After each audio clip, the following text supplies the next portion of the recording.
How was that process for you, just being recruited by a star player like Dame and then ending up in Portland? It's always great to know that other great players want to play with you. Obviously, my first year in Detroit, I was extremely excited.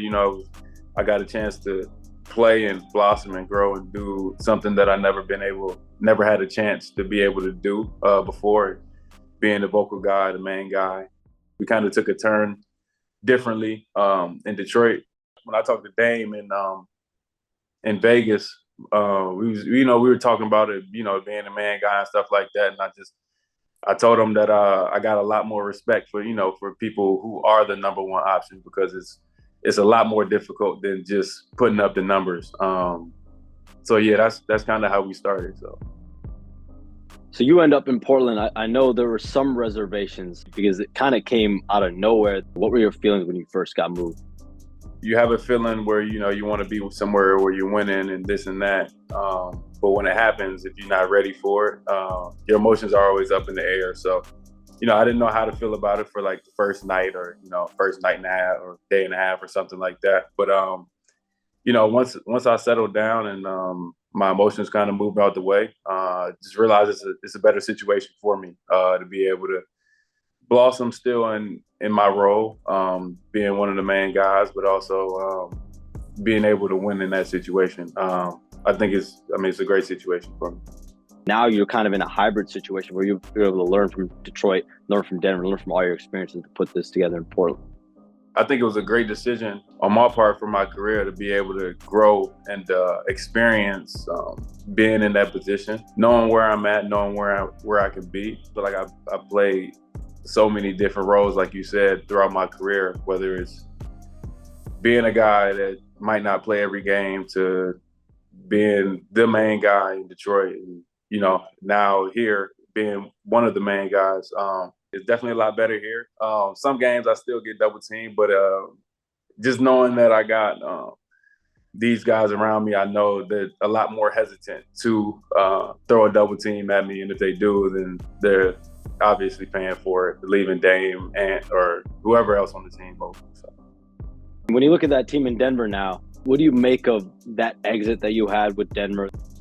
Originally, it was if Denver gets to this specific number that we talk about, I'll sign back. They didn't get to that number. And at the same time, my mind was definitely wanted to go to a situation where I could see how good I am. Once Denver didn't get to the number that we talked about, I explored other things, and Detroit offering me not only more money, but also a bigger role.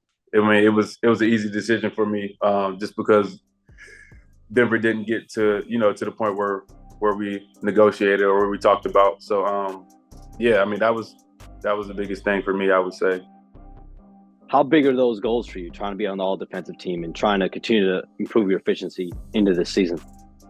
I definitely think I'm one of the best defenders in the league, just in terms of who I'm able to guard and what I'm able to do when I'm guarding the players that I'm guarding. So that's definitely a goal for me. I think that's where I want to start and just keep moving forward from there. I know in Portland that fan base can be rabid, especially if they have a team that they want to root for that plays hard. What's been your early experience like in Portland, and can you see why Dame wants to win so bad in Portland? Definitely.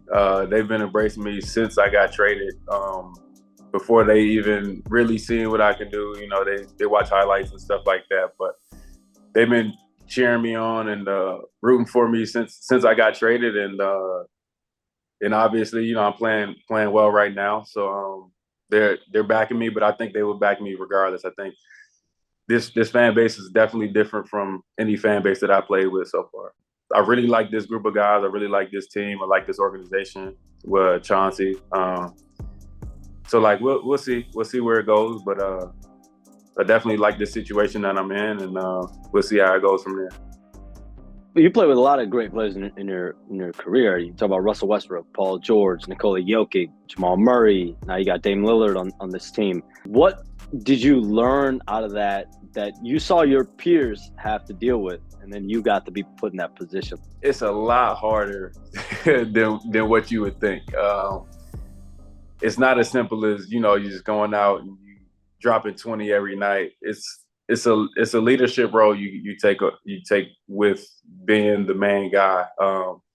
Not only can you worry about yourself, but you have to worry about other people, where they're getting their shots at, controlling the game, and being a leader, overall leader. And I think that's something that people don't really look at when they think about, you know, a number one option. What lessons do you think that you've gotten that you would tell that younger self that got drafted to Philly all the way back? If I was writing a letter to my younger self, I'd tell him that I'm proud of him. I would say keep working hard, stay steady. I think for me, it's just always been keeping my head down and knowing that the work will pay off. Continue to work. I've been working hard for a long period of time, I'd say, and it's been working out. Small increments. My growth hasn't been exponential through a year, like from one year to the next. I think it's been very gradual, and you know, sometimes people overlook the slow and steady pace that I've been on, but I think it works for me, and yeah, I mean, I'm gonna keep going from here.